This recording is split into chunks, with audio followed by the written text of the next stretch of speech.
Esselamu alaikum. Evo, pošto smo već počeli da snimamo za YouTube ovo, kako se god se zove, ili vlog ili nešto drugo. Uglavnom, ja sam htjela da se onako kako treba da se upoznamo, pošto sam već rekla o sebi nešto vrlo kratko, ali za one koji su zainteresovani zašto sam ovdje, otkud me u Bosnu, da je otprilike objasnimo, da je najosnovnije neke stvari popričamo. Makar je moja ideja bila danas. Evo, nisam ja sama, trenutno sam u šumi sa svojim cukom Rudijem koji je legla trenutno i očekuje sve vrijeme da se mazi i da se pazi kao što su sva djeca na ovom svijetu, i izabrala sam da budemo u šumi zato što znam da smo svi mi otprilike Ajde, ja ću ga. svi mi otprilike kako se zove, volimo da budemo vani, a ne možemo da budemo vani u ovim danima. Zato ja i Rudi i moj muž Amar Adilović, koji je iza kamere trenutno se nalazi, smo izašli malo prošetati i izabrali smo da vam snimamo. Ja sam inače već skoro 20 godina tu u Bosni. Ja mislim da je 20 godina. Je li 20 godina? 19. 19. Je meni nešto kratko. Odmah na 20. 21. februar, 20 godina. Ja, divno. I u 20. godini samo kako se zove tu. Nekad u Turskoj je bilo problem sa mahromom, nismo mogli studirati, nismo mogli ići u škole i tako dalje. Ja sam tad bila u srednjoj školi i kad sam sa belajima završila srednju školu, onda sam rekla ovo nećemo ići ovako. Pošto nisam mogla pokrivena, kao što me vidite sad otprilike sa mahromom, nisam mogla sa tom mahromom da studiram. To je bilo nekad krajem 90-ih, početkom 2000-te i tako dalje. I zbog toga sam tražila da nađem načina da idem u drugih zemalja. Iskreno, jedan od prvih izbora mi je bilo Beč i Ukrajina, što se u tom priliku pokazala kao dobro. Ali mi je vrlo interesantan način ispala Bosna kao najbolja opcija. Čak sa jednom prijateljicom smo sjedili u Istanbulu, sjedili u sobu, pričali što trebamo da radimo. Ona je imala više iskustava i ona je porijeklom iz Bosne, tako da ona je izabrala ići u Bosnu i mene predlagala ovo raditi, sa ovom osobom se sastati i tako dalje. U tom svemu nešto je bilo što mi nismo znali, da iz jedne sobe njen otac je slušao nas, Salih Hamđa, Allah razosu.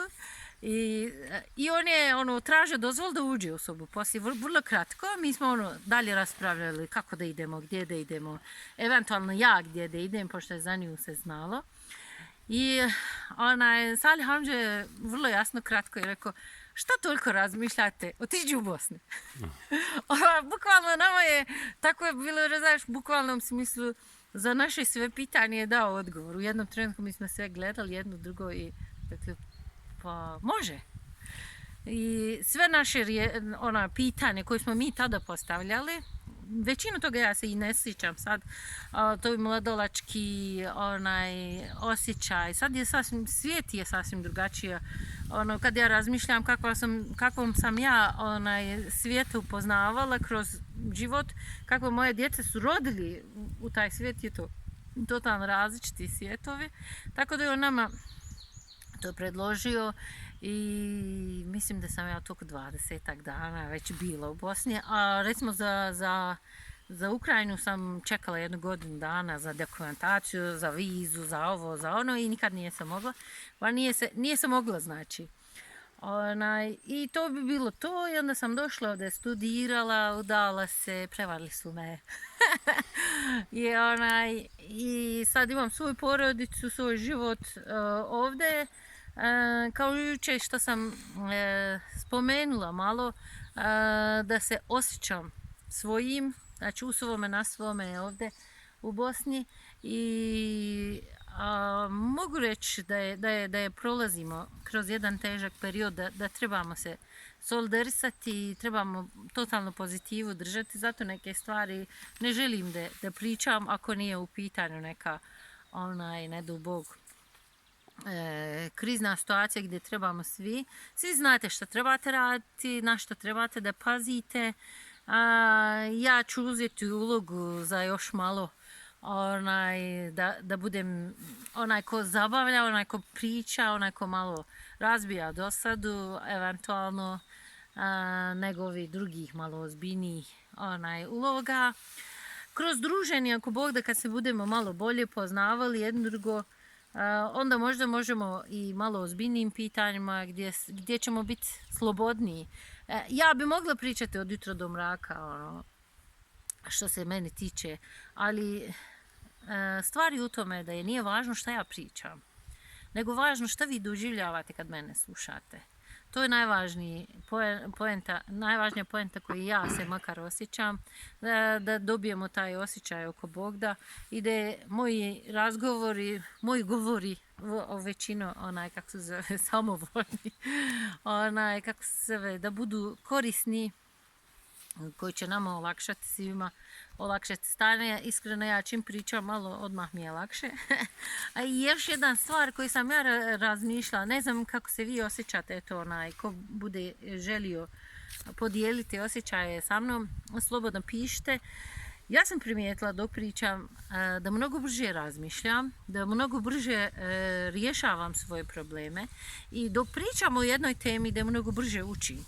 Zbog toga je meni bilo pričanje uvijek umjesto čitanja, recimo umjesto pisanje je bilo kao alat. Kad čim pričam o nekoj temi, puno lakše odgovaram na ispitima i tako dalje.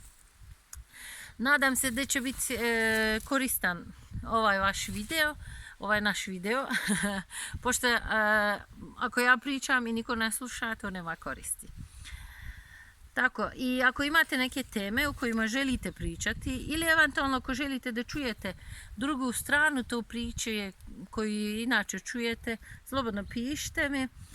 Možete i ovdje, možete na Instagramu. Na Instagramu sam Adilovićka, na mnogim mjestima sam Adilovićka, jednostavno to je ime koje ja doživljavam da mi pristaje. Ja sam to izabrala za sebe, zato što je prvo bitno pripada ovom mužu.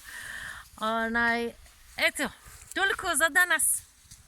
Želim da svi budete dobri, da budete jaki, da budete snažni pred izazovima koji nama pristižu. Da budemo svakim danom bolji, jači i snažniji ako Bog da. Lijep vam je dan.